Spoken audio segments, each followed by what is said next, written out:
तो देखो, अगर तुम भी 1 साल का ये यूनियन बैंक ऑफ इंडिया का रिसेंटली अनाउंस हुआ अप्रेंटिस प्रोग्राम ज्वाइन करने की सोच रहे थे या इसके फॉर्म को फिल करने की सोच रहे थे, तो हो सकता है ये वीडियो तुम्हें डिसअपॉइंट कर दे, क्योंकि इस वीडियो में मैं तुम्हें बताऊंगा इस प्रोग्राम की पूरी सच्चाई, जिसके बाद यानी इस सच्चाई को सुनने के बाद हो सकता है तुम्हारा माइंड डाइवर्ट हो जाए। तो इस वीडियो को पूरा ही अपने रिस्क पर देखना, डिस्क्लेमर मैं पहले ही दे देता हूँ, क्योंकि इस वीडियो में मैं काफ़ी सारे शॉकिंग फैक्ट्स तुम्हारे संग शेयर करने वाला हूँ, जहाँ तुम ये जान पाओगे कि क्यों ये अप्रेंटिस प्रोग्राम तुम्हारे लिए इतना अच्छा नहीं है। और मैं इस वीडियो में तुम्हें कम्प्लीटली क्लियर गाइडेंस दे दूंगा कि क्या तुम्हें अप्रेंटिसशिप का फॉर्म भरना चाहिए कि नहीं, और क्या बेनिफिट या लॉसेस या डिसएडवांटेज हो सकते हैं अगर तुम अप्रेंटिस प्रोग्राम को ज्वाइन करते हो। तो साथ ही मैं तुम्हें ये भी बता दूंगा कि अगर तुमने अप्रेंटिस प्रोग्राम को ज्वाइन कर ही लिया है तो तुम आगे फ्यूचर में इससे क्या करियर बना सकते हो। वेल, ये वीडियो थोड़ा सा लंबा हो सकता है, तो इस वीडियो को अभी यहीं लाइक कर दो, क्योंकि मेरे एक्सपीरियंस और डेटा रिसर्च के लिए इतना तो बनता ही है। देखो, अभी भी ना recently union bank of India ने 28 अगस्त को ये प्रोग्राम लॉन्च किया है, जिसमें कि तुमको 1 साल का पूरा स्टाइपेंड मिलेगा 1,80,000 रुपये, यानी कि 15,000 रुपये प्रति महीने के हिसाब से तुम्हें यूनियन बैंक के साथ इंगेज होकर के काम करना होगा। और काम क्या, बेसिकली ये एक तरह की ट्रेनिंग है जो सरकार द्वारा तुम्हें दिलवाई जा रही है यूनियन बैंक के थ्रू, क्योंकि ये NAPS यानी कि नेशनल अप्रेंटिसशिप प्रोग्राम सिस्टम के थ्रू है, यानी कि गवर्नमेंट ऑफ इंडिया का एक तरह से एक वेंचर कहा जा सकता है यंगस्टर्स को सपोर्ट करने का। और साथ में इसमें यूनियन बैंक का भी थोड़ा बहुत फ़ायदा जुड़ा है, क्योंकि उसे कुछ यंग ब्लड यानी कि नए बच्चे मिल जाएंगे जो उनके लिए करीब अगले 12 महीने तक काम करेंगे। तो देखो, मैं तुम्हें बताने आया था कि ये प्रोग्राम 28 अगस्त को लॉन्च हुआ था, यानी कि इसके फॉर्म 28 अगस्त से भरने चालू हो गए थे, जो कि 17 अगस्त इसकी लास्ट डेट है। लेकिन हो सकता है इस वीडियो के एंड में तुम इसे भरना ना चाहो। तो अगर इसे अप्लाई करना चाहते हो तो तुम्हें सबसे पहले BFSI की वेबसाइट पर जाकर के खुद का एज ए अप्रेंटिस रजिस्ट्रेशन करना पड़ेगा। ये अप्रेंटिस इंडिया, इसकी भी वेबसाइट पे जाकर रजिस्ट्रेशन करना पड़ेगा, और उसके बाद तुम इस फॉर्म को फिल कर पाओगे। ये कुछ वेबसाइट्स हैं जहाँ पर तुम्हें एक तरह से अपना डेटा जा कर के देना है, मतलब तुम्हें बताना है कि तुम जॉब करना चाहते हो। तो देखो, इस प्रोग्राम पर वापस आते हैं और मैं तुम्हें बताता हूँ कि इसमें जो टोटल एम्प्लॉयमेंट निकला है वो 500 सीटों के लिए फ़ाइट है, जिसमें उत्तर प्रदेश में अगर मैं बात करूं तो 61 सीटें हैं, तमिलनाडु में बात करूं तो 55, राजस्थान में 9, दिल्ली में 17 और महाराष्ट्र में 56। ऐसे करके ये पूरा चार्ट है कि किस स्टेट में कितनी वैकेंसीज हैं। अब इस प्रोग्राम की कुछ रिस्ट्रिक्शन, जिसमें कि एक कि आप सिर्फ अपनी ही स्टेट से इस फॉर्म को फिल कर सकते हो, और अपनी पर्टिकुलर लोकेशन आप प्रेफरेंस नंबर 1 पर रखोगे, और 2 और 3 पर वो लोकेशंस रहेंगी जो आपकी नियर बाय होती है, जो आपकी चॉइस होती है। तो मतलब अगर मैं आगरा से हूँ तो मैं पहला टैग करूँगा आगरा और दूसरा अलीगढ़ या मथुरा कर लेता हूँ, जिससे कि नियर बाय लोकेशन मिल जाए। फिर भी सब्जेक्ट टू अवेलेबिलिटी, यानी कि आपको हो सकता है कि ट्रेनिंग किसी दूसरी डिस्ट्रिक्ट में मिले, है ना, ये डिपेंड करेगा बैंक की अवेलेबिलिटी पर। अब देखो, आगे बात करते हैं। इस प्रोग्राम की एलिजिबिलिटी बिल्कुल सेम वैसी ही है जैसा कि हर बैंकिंग PO या क्लरिकल में रहती है, कि SC/ST के लिए कुछ रिजर्वेशन है और वो यहाँ पर दिए हुए हैं। तुम धीरे धीरे करके पूरे डिटेल को अच्छे से पढ़ लोगे तो तुम्हें सारा कुछ समझ में आ जाएगा, है ना। खैर, मैं तो तुम्हें मेन बातें बताना चाहता हूँ, उसके बारे में बात करूँगा। देखो, जॉब प्रोफाइल में इन्होंने क्लियरली मेंशन कर दिया है कि you are not treated as employ. तो भैया, एम्प्लॉय बनने की तो सोचना भी मत, तुम एम्प्लॉय नहीं हो, ठीक है। अगली बात, अगर इसके एजुकेशन क्वालिफिकेशन की बात करें तो तुम्हें सिर्फ ग्रेजुएट होना चाहिए किसी रिकॉग्नाइज यूनिवर्सिटी से। अब देखो, ड्यूरेशन ऑफ ट्रेनिंग जो है वो 1 ईयर है, यानी कि 12 महीने की सैलरी मिल जाएगी। 15,000 रुपये पर महीने से मिलेगा। 12 महीने में आप 1,80,000 रुपये इनके साथ कमा लोगे। ठीक है, सिलेक्शन प्रोसीजर ये बड़ा इंपॉर्टेंट है तुम्हारे लिए, इसे समझो बड़े ही ध्यान से। देखो जो सिलेक्शन प्रोसीजर है ना, अगर तुमने फॉर्म फिल करके फ़ीस इनकी जमा कर दी है, जो कि तगड़ी है, मैं बताने वाला हूँ अभी, है ना, तो तुम इनका ऑनलाइन एग्ज़ाम दे सकते हो। टेस्ट जो है जर्नल ऑब्लिक फाइनेंशियल अवेयरनेस पे होगा, general English, quantitative aptitude, reasoning और जनरल कंप्यूटर नॉलेज, ये सब चीज़ें तुम्हें फेस करनी पड़ेंगी इस एग्ज़ाम में। 100 नंबर का एग्ज़ाम होगा जो कि तुम्हें यहाँ पर दिखाई भी दे रहा है। ठीक है, अब सिलेक्शन प्रोसीजर के आगे की डिटेल्स यानी कि waiting list, medical examination, document check करना, इन सब चीज़ों के बारे में मैं बात नहीं करूँगा, क्योंकि ये तुम बड़े ही आसानी से इसके नोटिफिकेशन को पढ़ के समझ सकते हो। जो मैं तुम्हें समझाने आया हूँ वो कुछ इससे ज़्यादा इम्पोर्टेंट है। देखो इसकी फ़ीस की बात कर लेते हैं।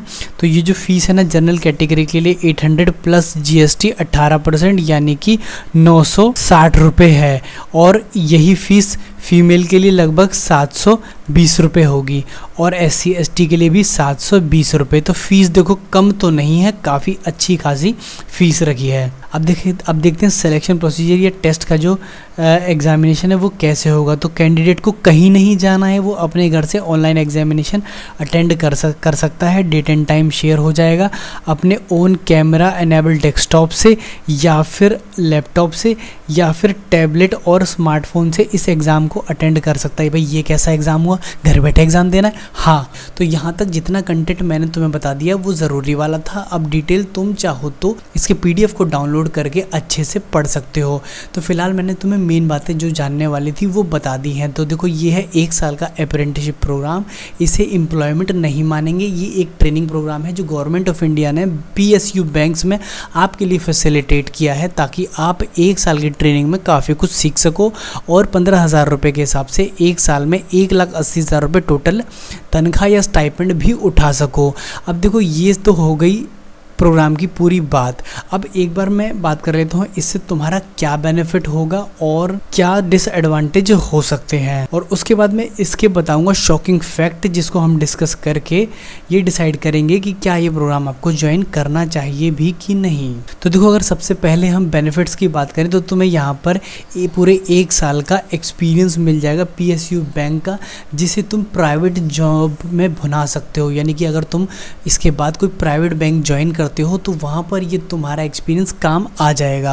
अब डिसएडवांटेज की अगर बात करें तो यहाँ पर जो स्टाइपेंड है ना वो बहुत कम है, कि तुम्हें 15,000 रुपये मिल रहे हैं, जो कि तुम्हें हो सकता है कि अपनी सिटी में ना मिलें। तो जब तुम अपनी सिटी में नहीं रहते हो तो तुम्हें कहीं किराए पर रहना पड़ता है, और वहाँ पर तुम्हारे संग चैलेंज ये होगा कि तुम्हें रेंट भी देना है, खाना बनाने का भी अरेंजमेंट करना है, फिर तुम्हें राशन जुटाना है, उसके बाद तुम्हें कन्वेंस का अरेंजमेंट करना है और बैंक तक पहुँचना है अपनी जॉब को परफॉर्म करने के लिए, जिसमें मुझे लगता है तुम्हारे 8 से 10,000 रुपये तक खर्च हो जाएंगे। तो तुम्हारे पास जो बच रहा है वो सिर्फ 5,000 रुपीज़ मंथली है। ऐसे में तुम अगर 12 महीने काम करके 60,000 रुपये बचा भी लेते हो तो कोई बड़ा अमाउंट नहीं सेव कर लेते। और इसके बाद दूसरी जो सबसे बड़ी समस्या तुम्हें फेस करनी पड़ेगी ना, क्योंकि तुम आउट ऑफ स्टडी हो जाओगे अगर तुम IBPS या RRB या क्लरिकल या PO जैसे गोल्स तुम्हारे हैं, तुम अगर इनकी तैयारी कर रहे थे तो तुम इनसे भटक जाओगे, कि बिकॉज तुम बैंक की मदद कर रहे हो, यानी बैंक में काम कर रहे हो, वहाँ ट्रेनिंग ले रहे हो, एज एम्प्लॉय काम भी कर रहे हो, तो तुम्हारे पास इतना टाइम नहीं है कि इस ड्यूरेशन में तुम बैंक की प्रिपरेशन अच्छे से कर पाओ। तो अगर तुम्हारा अल्टीमेट गोल इनमें से कोई है तो तुम डेफिनेटली इसे ज्वाइन मत करना, क्योंकि ये करने के बाद तुम 12 महीने बाद उतने फ्रेश या अपने स्टडीज़ में अच्छे नहीं रहोगे कि तुम आने वाले एग्ज़ाम्स को फाइट कर पाओ। तो देखो ये हो सकता है कि तुम्हें थोड़ा सा डीरेल यानी कि पटरी से उतार दे, है ना। अनएम्प्लॉयमेंट इशूड आफ्टर 1 ईयर, मतलब 1 साल के बाद, क्योंकि तुम अनएम्प्लॉयड हो जाओगे और तुम इस ट्रेनिंग के लिए दोबारा भी अप्लाई नहीं कर सकते, क्योंकि ये ट्रेनिंग एक बार ही दी जाएगी किसी भी व्यक्ति को उसके पूरे लाइफ टाइम स्पैन में। तो इसके बाद जब तुम अनएम्प्लॉयड हो जाते हो तो तुम ज़रूरी नहीं है कि प्राइवेट बैंक की तरफ जाओ, फिर से तुम अपनी तैयारी में लग जाओगे और फिर ये तुम्हारा ऑलमोस्ट 1 साल ख़राब होने के बराबर ही है। तो देखो ये रहे एडवांटेज और डिसएडवांटेजेस। अब बात करते हैं शॉकिंग फैक्ट्स की, जो कि तुम्हें नहीं मुझे भी हैरान कर दी चुके हैं। अब देखो इस अप्रेंटिसशिप को ना कौन चला रहा है, गवर्नमेंट ऑफ इंडिया, क्योंकि ये कहते हैं कि रजिस्ट्रेशन आपको NAPS और अप्रेंटिसशिप की वेबसाइट पर जाकर करनी पड़ेगी। तो देखो अब मुझे ये समझ में नहीं आता कि अगर बैंक को ज़रूरत है स्टाफ की तो वो स्टाफ की भर्ती क्यों नहीं कर लेते, क्यों उन्हें स्टाइपेंड दे करके ट्रेनीज़ को रखना है। अब गवर्नमेंट ऑफ इंडिया कहती है कि हम बच्चों को ट्रेनिंग देना चाहते हैं, तो अगर आप ट्रेनिंग ही देना चाहते हैं तो ये 1000 रुपये का जो फॉर्म आपने कर दिया है, यानी कि ये 960 रुपये का, ये कितना बर्डन है आप समझ रहे हैं। तो इसकी कैलकुलेशन यहाँ देखिए, बड़ा ही सिंपल सा कैलकुलेशन है फीस वर्सेस स्टाइपेंड पेबल का। देखो अभी ना इस स्टाइपेंड को देखने से पहले तुम एक वीडियो देखो जो खुद PNB के किसी स्टाफ ने अपलोड की थी। Good afternoon. I am Anil Agarwal, former Chief Manager, Punjab National Bank. So, how many applications in SBI Apprentice? This is approximately 3,83,000 and the candidates. तो इस वीडियो में इन्होंने खुद से बताया है कि लगभग 3,84,000 फॉर्म भरे गए हैं SBI में स्टाइपेंड के लिए, यानी कि स्टाइपेंड के लिए इतनी बड़ी एप्लीकेशन आई है और हर एक एप्लीकेशन के लिए 1,000 रुपये की लगभग फ़ीस, यानी कि 800 ही मान के एवरेज चलें, जो भरी गई है, जो कि लगभग हो जाते हैं करीब 30 करोड़ रुपया। मतलब चलिए हम UBI के केस में इसे 50% ही मानते हैं, तो भी गवर्नमेंट लगभग 15 करोड़ रुपए इस प्रोसीजर से उठा लेगी। और क्योंकि गवर्नमेंट ऑनलाइन एग्ज़ाम करवा रही है, यानी कि ऑनलाइन एग्ज़ाम में आपको ना तो किसी कॉलेज स्कूल को रेंटल करना होता है, ना ही आपको टीचर्स उस टाइम पर इंगेज करने होते हो, वॉलंटियर्स, है ना। तो और सारा का सारा खेल ऑनलाइन सिस्टम से हो जाता है, तो इसमें कॉस्ट भी ना जो होती है वो बहुत ही कम आती है, एग्ज़ाम कॉस्ट, समझ गए। तो देखो तुम्हें जो 500 सीट के लिए स्टाइपेंड पे करना है, यानी गवर्नमेंट ऑफ इंडिया को करना है, वो लगभग 9 करोड़ रुपए है। तो अगर इसका डिफरेंस देखूं तो गवर्नमेंट लॉस में तो नहीं रही। तो क्यों ना ये जो इतना तगड़ा इन्होंने फ़ीस चार्ज किया है, ये जो फ़ीस हमसे ये चार्ज कर रहे हैं स्टूडेंट से, बेरोज़गार से, क्या ये ज़्यादा नहीं लगता? भाई मुझे तो लगता है। क्यों आप हमसे इतना बड़ा चार्ज ले रहे हैं? आप इसे हमें ज़रूर बताइएगा, क्योंकि हम भी ये बात जानना चाहते हैं। देखिए हम हैं नादान नासमझ, अगर हमने कोई क्वेश्चन गलत पूछ लिया हो तो हम उसके लिए क्षमा चाहते हैं, क्योंकि हमें कॉस्ट के बारे में कोई ब्रेकअप नहीं पता, कितने लोग फॉर्म भरेंगे ये भी नहीं पता। लेकिन अगर मैं पास डेटा की बात करूं तो लास्ट ईयर क्लरिकल पोस्ट के लिए लगभग 7 लाख एप्लीकेशंस आई थी। अगर मैं SBI के PO पोस्ट के लिए बात करूं, SBI PO के लिए 10 लाख एप्लीकेशंस आई थी, और SBI का एवरेज जो चार्जेस था फ़ीस का वो 900 था। तो अगर मैं 10 लाख को 900 से मल्टीप्लाई कर दूं तो ये लगभग 90 करोड़ रुपए हो जाता है। फ़ीस का अमाउंट जो आ रहा है ना सर, इसको कम नहीं किया जा सकता क्या? बस मेरा इतना ही क्वेश्चन है। तो यार ये सब ना बिल्कुल भी मज़ेदार मुझे तो नहीं लगा। दोस्तों आपको क्या लगता है? इसको ना आप मुझे कमेंट सेक्शन में ज़रूर बताना, आप इस वैकेंसी को कैसे देखते हो, क्योंकि यार ये वैकेंसी ना तो अब बढ़ती जा रही है। पहले स्टेट बैंक ऑफ इंडिया ने निकाला था, फिर यूनियन बैंक ऑफ इंडिया ने निकाला, फिर अभी एक रिसेंटली और मैंने देखा जो कि UBI यानी कि BOI ने निकाला है, बैंक ऑफ इंडिया ने निकाला है, उसमें भी कुछ लगभग 600 के अराउंड वैकेंसीज है या 550 के अराउंड।